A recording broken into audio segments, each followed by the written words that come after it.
Channel ചർച്ചയിലെ ഒരു നാക്കുപിഴവ് ഭാരതീയ ജനതാ പാർട്ടിയുടെ പ്രവർത്തകർക്ക് നേരെ സംഘടിതമായ രീതിയിൽ പോലീസ് ഗുണ്ടായിസം നടത്തുകയാണ്. ചാനൽ ചർച്ചയിൽ ഒരു നാക്കുപിഴവ് സ്വാഭാവികമാണ്. നാക്കുപിഴവ് ഉണ്ടാവാത്ത ഒരാളും കേരള രാഷ്ട്രീയത്തിലില്ല. നാക്കുപിഴവിന്റെ പേരിൽ കേസെടുക്കണമെങ്കിൽ പിണറായി വിജയനെതിരെ ആദ്യം കേസെടുക്കണം. നാക്കുപിഴവിന്റെ പേരിൽ കേസെടുക്കണമെങ്കിൽ പ്രതിപക്ഷ നേതാവിന്റെ പേരിൽ ആദ്യം കേസെടുക്കണം.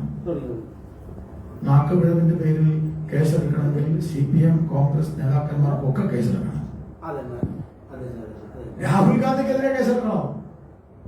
രാഹുൽ ഗാന്ധിയുടെ നാക്കുപിഴവ് കോടതിയിൽ പല പ്രാവശ്യം ചോദ്യം ചെയ്യപ്പെട്ട് കോടതിയിൽ മാപ്പ് പറഞ്ഞു വന്ന് വീണ്ടും നാക്കുപിഴവെന്ന് പറഞ്ഞ് തോന്നിവാസം പറയുന്ന ആളാണ്. വായി തോന്നുന്നത് വിളിച്ചു പറയുന്ന ആളാണ് രാഹുൽ ഗാന്ധി. ഇതിലൊന്നും ഒരാളും ഇത് നാക്കുപിഴവാണ്, അത് തെറ്റായിപ്പോയി എന്ന് പറഞ്ഞിട്ടില്ല. ഞാൻ ചോദിക്കട്ടെ, നേപ്പാളിലെ കലാപം, ശ്രീലങ്കയിലെ കലാപം, തൊട്ടപ്രദേശം അപ്പുറത്തെ ബംഗ്ലാദേശിലെ കലാപം പോലെ കലാപം ഉണ്ടാവണം ഈ ഇന്ത്യയിൽ എന്ന് പറഞ്ഞ് നരേന്ദ്രമോദിയുടെ ചിത്രം കാണിച്ച് ഭാരതീയ ജനതാ പാർട്ടിയുടെ കൊടി കാണിച്ച് ഇവരെയൊക്കെ അടിച്ചോടിക്കണമെന്ന് പരസ്യമായി പറഞ്ഞത് ബുക്കർ നേതാവാണ് അരുന്ധതി റോയ്. മലയാളിയാണ്.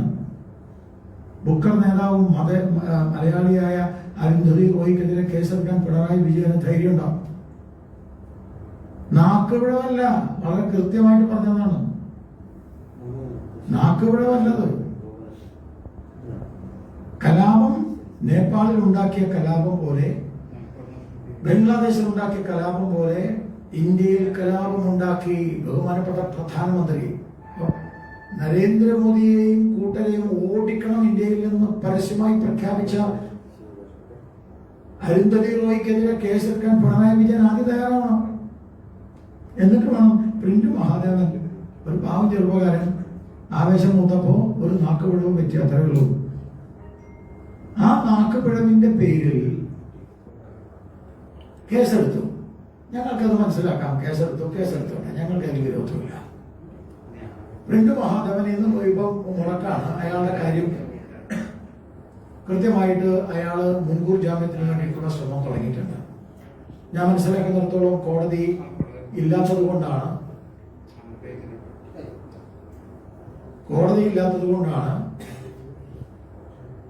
കോടതിയിൽ അഭിഭാഷകനെ കണ്ട് മുൻകൂർ ജാമ്യത്തിന് വേണ്ടിയിട്ടുള്ള കാര്യങ്ങളൊക്കെ അദ്ദേഹം ചെയ്തിട്ടുണ്ട്.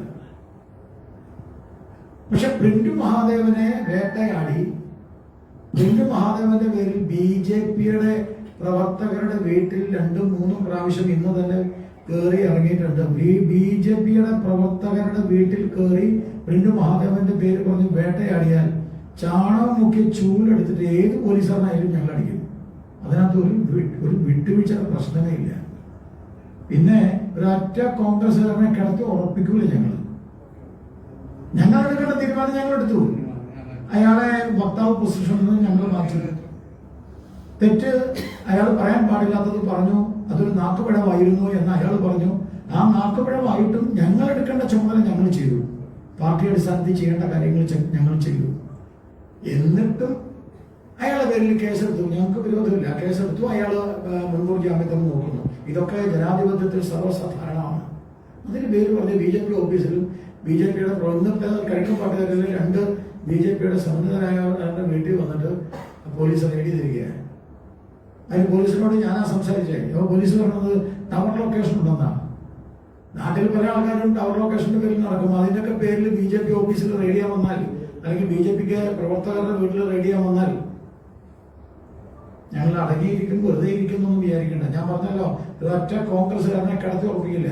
അതിവിടെ രാഹുൽ ഗാന്ധിയുടെ പേര് പറഞ്ഞപ്പോ പിണറായി വിജയൻ പൊള്ളിയോ? ഞാൻ ഇത്ര വലിയ പൊള്ളല് നരേന്ദ്രമോദിയുടെ കാര്യം പറയുമ്പോൾ പിണറായി വിജയൻ പൊള്ളാറില്ലല്ലോ. നരേന്ദ്രമോദിയുടെ അമ്മയ്ക്ക് പറഞ്ഞപ്പോൾ പിണറായി വിജയൻ പൊള്ളിയില്ലല്ലോ. നരേന്ദ്രമോദിയെ മരണത്തിന്റെ വ്യാപാരി എന്ന് വിളിച്ചപ്പോൾ പിണറായി വിജയൻ പൊള്ളിയില്ലല്ലോ. നരേന്ദ്രമോദിയെയും നരേന്ദ്രമോദിയുടെ കുടുംബത്തെയും അപമാനിച്ചപ്പോൾ പിണറായി വിജയൻ പൊള്ളിയില്ലല്ലോ. ഇപ്പൊ പെട്ടെന്ന് കൊള്ളാൻ എന്താ കാരണം? ഇവർ തമ്മിലുള്ള ഒരു ഐക്യമാണ്.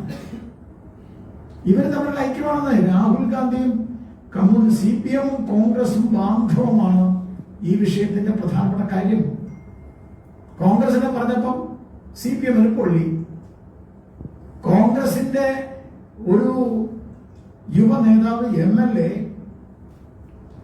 ഈ നാട്ടിലെ സ്ത്രീകളെ അപമാനിച്ചപ്പോൾ ആ യുവ MLA പ്രൊട്ടക്ട് ചെയ്യുന്നത് CPM ആണ്. ലോകമാഷ് എന്താ പറഞ്ഞത്? അയാൾ പാലക്കാട് പറഞ്ഞ് ഞങ്ങൾക്ക് വിരോധമില്ല. അപ്പൊ ഇവർ തമ്മിലുള്ള ഒരു പ്രോട്ട നാടകമാണ്, ഇവർ തമ്മിലുള്ള ഐക്യമാണ് ഇവിടെ പ്രകടമാകുന്നത്. അപ്പൊ അങ്ങനെ രാഹുൽ ഗാന്ധി പറയുമ്പോഴേക്കും പിണറായി വിജയൻ വല്ലാണ്ട് പൊള്ളണ്ട.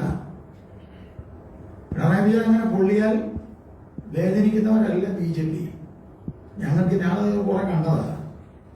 അതുകൊണ്ട് നല്ലതാണ് ജനാധിപത്യ രീതിയിൽ മര്യാദയാണ് മര്യാദകളാണെങ്കിൽ ചാണകവെള്ളവും ചൂലും എല്ലാം വീട്ടിലുണ്ട്. വളരെ കൃത്യമാണ് കാര്യങ്ങൾ. അതുകൊണ്ട് ആവശ്യമില്ലാത്തതിനൊന്നും വരണ്ട. ഒരൊറ്റ കോൺഗ്രസ് നേതാക്കന്മാരെ നമ്മൾ കടത്തി പൊറപ്പിക്കില്ല വീട്ടില്. ഞങ്ങൾക്ക് ഒരേ ഈ പണിയൊക്കെ. അപ്പൊ വല്ലാതെ ഓവർ സ്മാർട്ട് ആവണ്ട കോൺഗ്രസ്സുകാർ. നിയമസഭയിൽ കിടന്ന് തിളയ്ക്കണ്ട. നിയമസഭയിൽ കിടന്ന് കോൺഗ്രസും കമ്മ്യൂണിസ്റ്റും കൂടി തിളയ്ക്കണ്ട. ഇതൊരു നാക്കുപിഴവായിട്ട് കണ്ടാൽ മതി. ഞങ്ങൾ അതിനെ നാക്കുപിഴവായിട്ട് കണ്ടു. സംഘടനാപരമായി തീരുമാനമെടുത്തു. കേസെടുത്തോട്ടെ, ഞങ്ങൾ കോടതിയിൽ പോകാൻ തയ്യാറാണെന്ന് പറഞ്ഞു. പിന്നെ ഞങ്ങൾ നെഞ്ചത്തേക്ക് കയറല്ലേ. നെഞ്ചത്തേക്ക് കയറിയാൽ ഞങ്ങൾ വെറുതെ വിടില്ല. അതുകൊണ്ട് ആഭ്യന്തര മന്ത്രാലയത്തിനോട് ഞങ്ങൾക്ക് പറയാനുള്ളത്, നാക്കുപിഴവിനെ നാക്കുപിഴവായിട്ട് കാണണം. പോലീസ് കേസെടുത്തു, ഞങ്ങൾക്കത് വിരോധമില്ല. പക്ഷെ അതിന്റെ പേര് പറഞ്ഞ് BJP പ്രവർത്തകരുടെയും BJP ഓഫീസിലോ BJP പ്രവർത്തകരുടെ മെക്കട്ടേക്ക് വന്നാൽ ഞങ്ങൾ വെറുതെ വിടില്ല. പോലീസാണെന്നും ഞങ്ങൾ നോക്കില്ല. ഇതിനകത്ത് എന്ത് പ്രശ്നം വന്നാലും ഞങ്ങൾ നേരിടും. അതുകൊണ്ട് കോൺഗ്രസ്സുകാരോട് പറയുന്നത്, വല്ലാതെ തിളക്കണ്ട ഈ വിഷയത്തിൽ. ഇതാണ് ഇന്ന്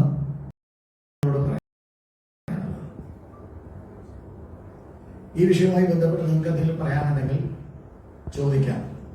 ഞാൻ നേരത്തെ പറഞ്ഞു നിങ്ങളോട്, നേപ്പാളിലെ സംഭവം കഴിഞ്ഞ ഉടനെ മലയാളിയായ അരുന്ധതി റോയിയാണ്. ഭാരതീയ ജനതാ പാർട്ടി പറയുന്നു, നേപ്പാളിലെ പോലെ കലാപം ഉണ്ടാക്കണം ഇന്ത്യയിൽ, നരേന്ദ്രമോദി ഓടിക്കണം എന്ന് പറഞ്ഞാൽ അരുന്ധതി റോയ്ക്കെതിരെ കേസെടുക്കണം. പിണറായി വിജയൻ തയ്യാറുണ്ടോ എന്നുള്ള ചോദ്യം ഞങ്ങൾ മുന്നോട്ട് വയ്ക്കുകയാണ്. പരാതി ഉണ്ടെന്ന് വെച്ചാൽ പരാതി ഞാൻ കൊടുക്കാൻ തയ്യാറാണ്. ഇതിന് പരാതിയൊന്നും വേണ്ട, സുമോട്ടോ എടുക്കണം. രാജ്യവിരുദ്ധരായാണ്. അതുകൊണ്ട് പറഞ്ഞു പറയിപ്പിക്കാതിരിക്കുക കൂടുതൽ. ഈ വിഷയത്തിൽ ഒരു കാര്യം പറഞ്ഞു കഴിഞ്ഞാൽ ഞാൻ ഒരു കാര്യം കൂടി പറയാം. കാരണം എന്നൊന്നും പത്രസ്നാനം വിളിക്കണ്ടല്ലോ. അതുകൊണ്ട് വേറൊരു കാര്യം കൂടി സൂചിപ്പിക്കാനുണ്ട്. അതുകൂടി പറഞ്ഞ് ഞാൻ നിർത്താം. പിന്നെ നിങ്ങൾക്ക് എന്തെങ്കിലും ചോദിക്കാം. സെപ്റ്റംബർ 25 മുതൽ ഡിസംബർ മാസം 25-ാം തീയതി വരെ ഭാരതീയ ജനതാ പാർട്ടി, സെപ്റ്റംബർ 25 എന്ന് പറയുന്നത് ഞങ്ങളുടെ ജന്മദിനമാണ് ദീനദയാൽ ഉപാധ്യായയുടെ. ഡിസംബർ 25 എന്ന് പറയുന്നത് ജന്മദിനമാണ് അടൽ ബിഹാരി വാജ്പേയിയുടെ. ഈ കാലഘട്ടം ഭാരതം സ്വദേശി മുദ്രാവാക്യം ഉയർത്തുകയാണ്. ഹർ ഘർ സ്വദേശി, ഘർ ഘർ സ്വദേശി.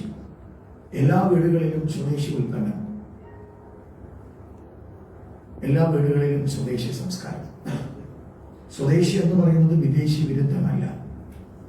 പക്ഷേ നമ്മുടെ നാട്ടിലെ ആഭ്യന്തര വിപണിയെ സംരക്ഷിക്കാൻ വേണ്ടി അമേരിക്ക അടക്കമുള്ള പല രാജ്യങ്ങളും തീരുവ കൂട്ടുമ്പോൾ ആഭ്യന്തര ഉൽപാദനവും നമ്മുടെ നാട്ടിലെ കമ്പനികളും ഈ നാടിന്റെ ആഭ്യന്തര മാർക്കറ്റിനെ കോൺസെൻട്രേറ്റ് ചെയ്യുമ്പോൾ സ്വദേശി ഉൽപ്പന്നങ്ങൾ ഉപയോഗിക്കേണ്ടത് ഓരോ ഭാരതീയന്റെയും കടമയാണ്.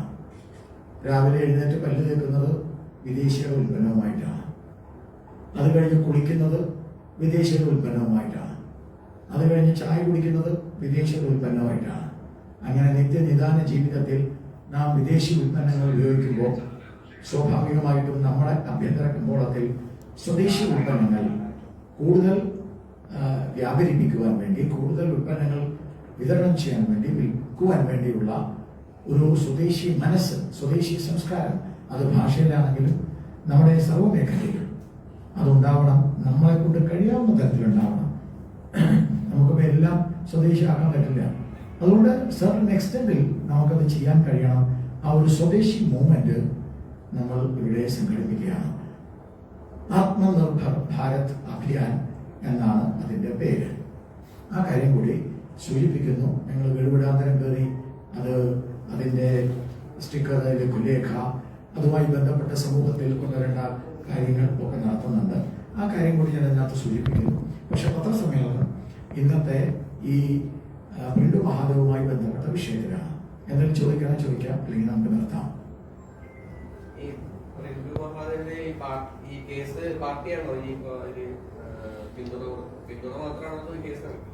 പിന്തുണയല്ലോ, അയാളുടെ പേരിൽ കേസുണ്ട്. അയാൾക്ക് പിന്തുണ എന്ന് പറഞ്ഞാൽ അയാൾക്ക് പിന്തുണ എന്ന് പറഞ്ഞാൽ അയാള് രാഹുൽ ഗാന്ധിയോട് പറഞ്ഞതൊക്കെ ശരിയെന്നല്ലേ പിന്തുണ എന്ന് പറഞ്ഞാൽ? അല്ലല്ലോ.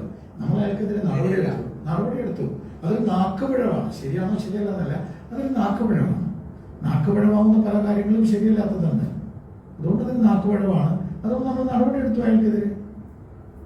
അതല്ല,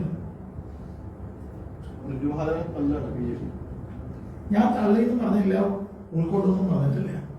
തെറ്റെല്ലാവർക്കും പറ്റാം. അതൊരു നാക്കുപിഴവാണ്. ഒരു നാക്കുപിഴവായിട്ടുള്ള ഒരാളെ തള്ളേണ്ട കാര്യമില്ല. അയാൾക്കത് ജനാധിപത്യ രീതിയിൽ ആ കേസ് നോക്കാനുള്ള ബാധ്യത അയാൾക്കുണ്ട്. അയാൾ ചെയ്യും.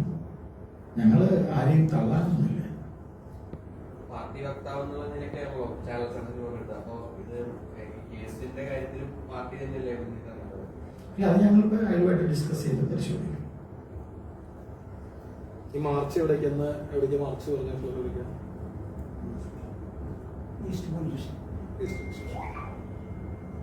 അതൊരു ഇന്നത്തെ മാർച്ച് ഒരു ടെസ്റ്റ് ദിവസമാണ്. അത് കൂടുതൽ പ്രശ്നമുണ്ടായാൽ ഞങ്ങൾ കൂടുതൽ തൃശ്ശൂർ ജില്ലയിലെ എല്ലാ പോലീസ് സ്റ്റേഷനിലേക്ക് ഞങ്ങൾ എത്തും. പോലീസ് സ്റ്റേഷനുള്ളിലേക്ക് എത്തും. വളരെ ആവശ്യമില്ലാത്ത ഒരു ഇഷ്യൂ ഇതിന്റെ പേരിൽ ഉണ്ടാക്കേണ്ട ക്രമസമാധാനം ഇതിന്റെ പേരിൽ തകരേണ്ട കാര്യമില്ല. ഞങ്ങളത് അംഗീകരിച്ചു. അയാള് ഈ മുൻകൂർ ജാമ്യത്തിനൊക്കെ വലിയ മാരക വിഷയമുള്ള ആൾക്കാരെ നാട്ടിൽ ബലാത്സംഗം ചെയ്തവൻ MLA ആയിട്ട്